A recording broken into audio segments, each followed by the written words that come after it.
Welcome to our channel. నేను Yagnamurthy.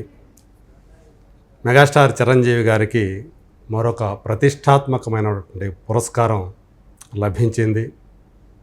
UK parliament ఆయనకి life time achievement అవార్డుని ఈ నెల 19వ తేదీన ఆయనకి ఇవ్వటానికి నిర్ణయించుకుంది. ఈ మేరకు ఒక ప్రకటన కూడా వెలువడింది. నిజంగా చెప్పాలంటే ఇది ఒక భారతీయ నటుడికి, అందులోనూ మన తెలుగు నటుడికి లభించినటువంటి ఒక అరుదైన పురస్కారంగా విశ్లేషకులు పేర్కొంటున్నారు.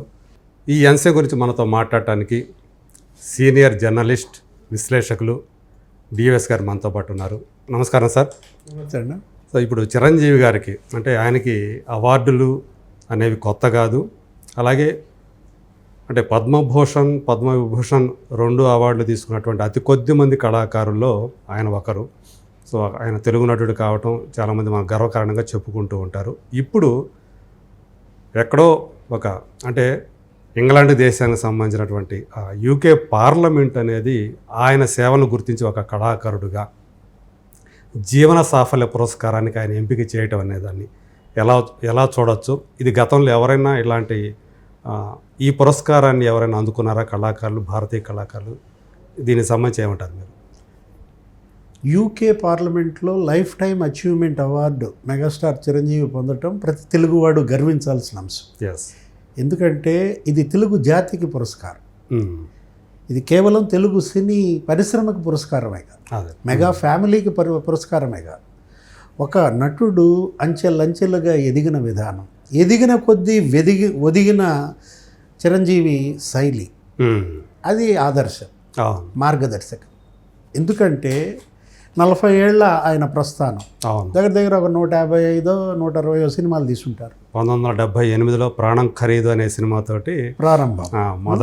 మొదట రిలీజ్ అయిన సినిమా ప్రాణం ఖరీదు. యాక్చువల్గా కెమెరా ముందుకు వచ్చిన సినిమా పేరు పునాదిరాడు. అది 7వ సినిమాగా రిలీజ్ అవటం.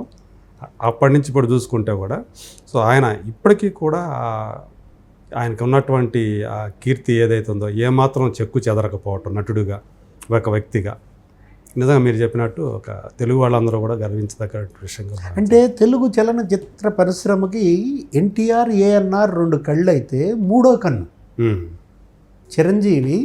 ఇవాళ 3వ కన్ను అన్నమాట. ఇవాళ అతన్ని వాళ్ళ కుటుంబంలోనే ఒక 10 మంది ఎదిగి వచ్చారంటే, ఏది హీరోలు ఒక వటవృక్షంగా ఆయన మారాడంటే, ఇప్పుడు ఆయన తమ్ముడు డిప్యూటీ సీఎం పవన్ కళ్యాణ్, ఆయన మరో తమ్ముడు నాగబాబు మరి కాబోయే మంత్రి, ఏది ఎమ్మెల్సీ అయినట్టున్నారు. మరి రేపో మాపో చంద్రబాబు క్యాబినెట్లో ప్రమాణ స్వీకారం జరుగుతుంది. ఆల్రెడీ ఆయన అసలు ప్రకటన కూడా చేశారు కదా. అసలు చరిత్రలో ఫస్ట్ టైం, తెలుగుదేశం చరిత్రలో చంద్రబాబు నాయుడు ఆయన క్యాబినెట్లో తీసుకోబోతున్నాను అని స్టేట్మెంట్ ఇచ్చారు. ఏది ఎమ్మెల్సీ కాకముందు. అంటే అటు నాగబాబు ఎదుగుదల, ఇటు పవన్ కళ్యాణ్ ఎదుగుదల, వీళ్ళంతా చిరంజీవి ఛాయలో వచ్చిన వాళ్లే కదా. అంటే అతను కళాకారుడుగానే కాదు, సామాజిక బాధ్యత, ఏది సోషల్ రెస్పాన్సిబిలిటీ. వాళ్ళ చిరంజీవి అటు బ్లడ్ బ్యాంక్ పెట్టడం కానీ, అతనికి ఉన్నటువంటి ఆ అభిమాన సంఘాలని ఈ సమాజ హిత కార్యక్రమాల వైపు నడపటం. మనం ఇద్దరినే చూసాం. మొదట ఎన్టీ రామారావు, తర్వాత Chiranjeevi. NTR trust, charitable trust ద్వారా ఇవాళ మేడం భువనేశ్వర్ కానీ, లేకపోతే చంద్రబాబు, బాలకృష్ణ, అటు క్యాన్సర్ హాస్పిటల్ కానీ, బ్లడ్ బ్యాంక్ కానీ, schools, Gandipet model school, NTR model schools కానీ, అటు విద్యాసేవ, ఇటు వైద్య సేవ, ఇటు ఉపాధి. అంటే ప్రజల్లో మమేకమైన సరళి, ప్రజల్లో ముద్ర, కళాకారుడికి సామాజిక బాధ్యతగా ప్రజాసేవ అనేది ఎన్టీఆర్ ఆచరించారు. దాన్ని చిరంజీవి ఆయన కుటుంబం కొనసాగిస్తారు. ఏది అటు విపత్తులు వచ్చినప్పుడు మనం చూసాం.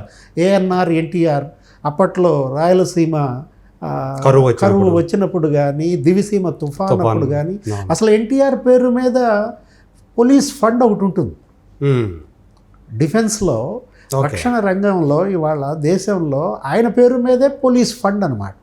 ఆయన కలెక్ట్ చేసి జోలెబట్టి విరాళాలు సేకరించేవాడు. తను మొదట విరాళం వేసేవాడు.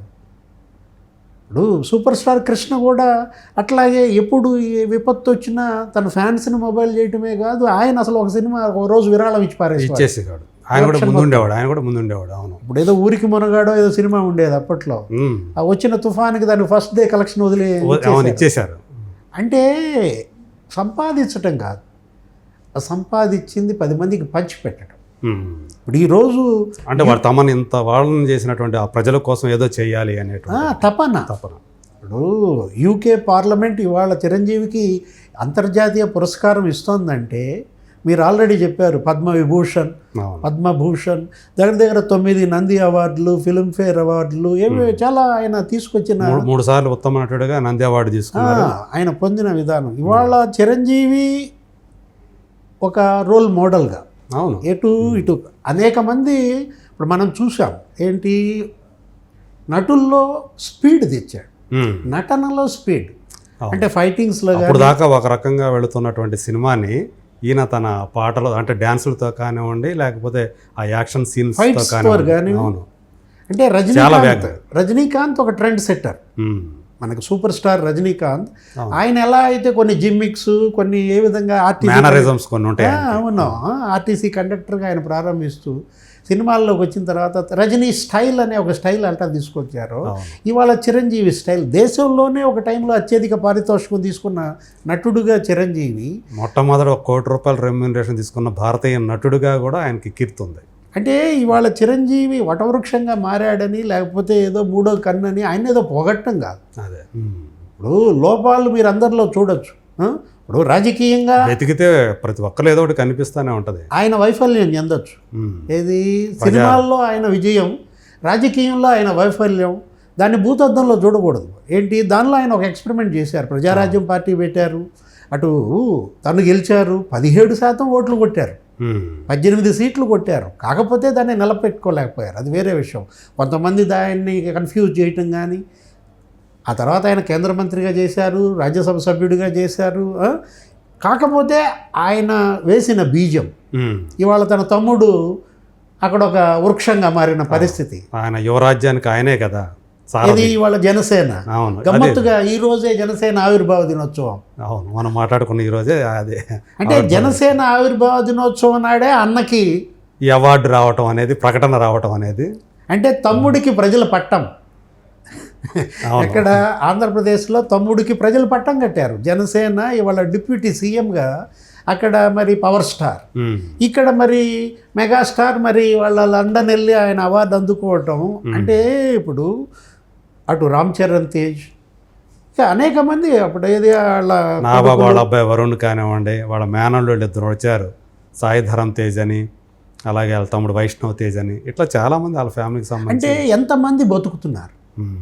ఇప్పుడు ఒక సినిమా తీశారంటే ఆ సినిమాని అడ్డం పెట్టుకుని ఎన్నో కళాకారులకి భోజనం, వాళ్ళు నటించడం ద్వారా వీళ్ళందరికీ ఉపాధి కల్పిస్తున్న విధానం. కాకపోతే చిరంజీవిని అవమానించిన వాళ్ళు కూడా ఉన్నారు. ఏది, ఎవరో దాకా ఎందుకు ఒక రాష్ట్ర ముఖ్యమంత్రి చిరంజీవిని అవమానించడం ద్వారా తన ఈగో చల్లార్చుకోవాలనే ప్రయత్నం, అతని పతనానికి ఎలా దారి తీసిందో కూడా చూసాం. జగన్మోహన్ రెడ్డి మీకు గుర్తుండే ఉంటుంది. అవును, తెలుగు సినీ పరిశ్రమ పైన అసలు ఎవరైనా సరే సినీ ఇండస్ట్రీని ప్రమోట్ చేసిన ముఖ్యమంత్రులనే చూసాం, కానీ ఇట్లా సినీ వాళ్ళని అవమానించి ఆత్మానందం పొందిన ముఖ్యమంత్రి జగన్మోహన్ రెడ్డి.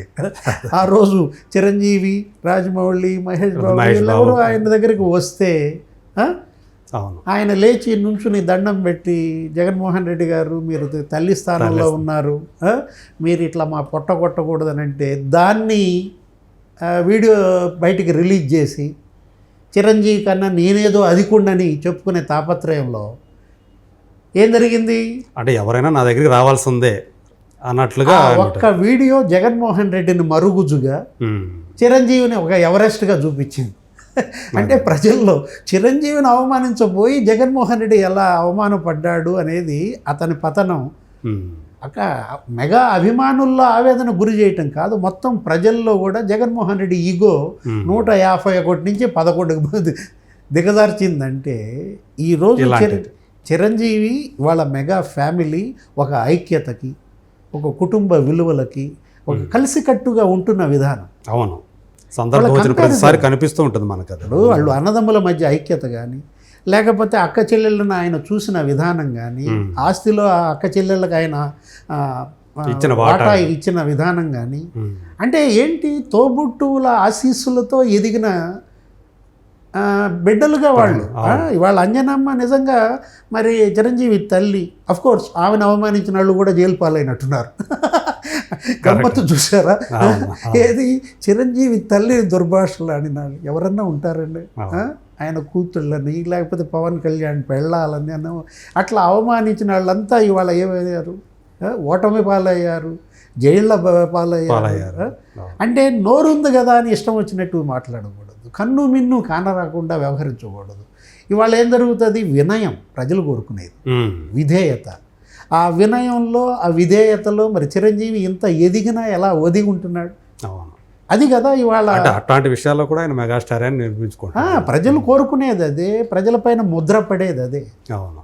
సో కాబట్టి ఆయనకి ఈ గౌరవం లభించడం అనేది ఎవరికి ఆశ్చర్యాన్ని కలిగించదు. కాకపోతే ఒక పార్లమెంటు, ఒక వేరే దేశం, అది కూడా ఇంగ్లాండ్ లాంటి ఒక పెద్ద దేశంని ఆ పార్లమెంటు గుర్తించి ఆయన అంటే కళాసేవను గుర్తించి ఈ అవార్డు ఇవ్వటం. అంటే అప్పట్లో ఏదో నర్తనశాలలో అది జకార్తా ఫిలిం ఫెస్టివల్లో సెలెక్ట్ అయినప్పుడు ఎస్వి రంగారావు గారు అప్పట్లో పెద్ద ఆయనకి జరిగింది అక్కడ.